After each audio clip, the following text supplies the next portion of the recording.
When I was preaching in Australia, a lady was in the congregation who had been traveling by air from Australia to New Zealand over the Tasman Sea. And halfway across to New Zealand, they had run into a violent electrical storm, and the clouds seemed to be on fire with lightning all around the aircraft. And she was quite frightened. And the plane was being tossed around with the wind and the air pockets. And the passengers panicked, and they were screaming. They were holding on to each other. I think they all thought the plane would break up and they would all die. And the lady noticed that the lady sitting next to her against the window was praying. Well, anybody would pray in that situation. But she said to her, "Excuse me, but are you a Christian?" The lady said, "Yes." And so they said, "Well, let's pray together." And together they said, "Lord, you stilled the storm 2,000 years ago. Please do it again. But please still the storm inside the plane as well as outside." And within 2 minutes, everybody in the plane was at peace and had stopped screaming and was sitting quietly.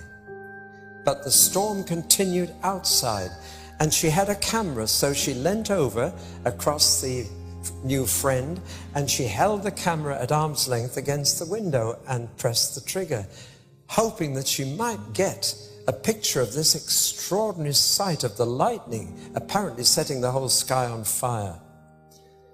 Well, she took the film to be developed in New Zealand after she'd landed safely, because as soon as she took the photograph, the storm outside stopped as well.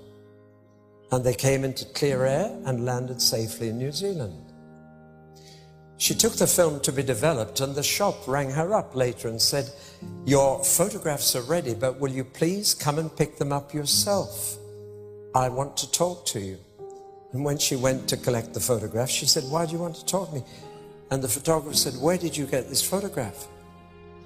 And she told how she'd held the camera against the window of the plane and how the storm had stopped as soon as she took the photograph.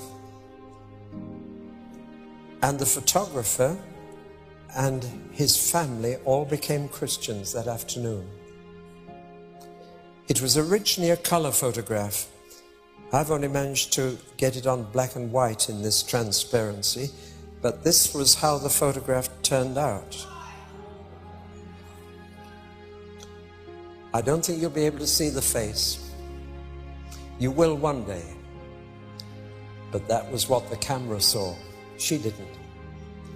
A figure in perfect peace, in control of the situation. I have only once in my life had the sheer privilege of having a vision of Jesus. I saw him. I can't describe his face to this day. But just to know that he was there and he was real. But one day we shall see him and see his face, and we shall be like him, for we shall see him as he is.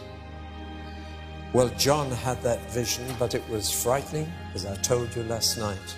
He fell in a dead faint, and a well-known voice said, "Don't be afraid.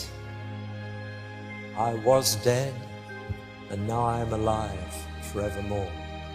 You know of every other great world leader, every other founder of a religion, you have to say they were alive and they are now dead forevermore.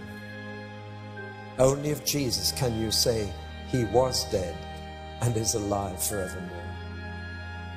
Confucius is dead, Buddha is dead, Muhammad is dead, but Jesus is alive.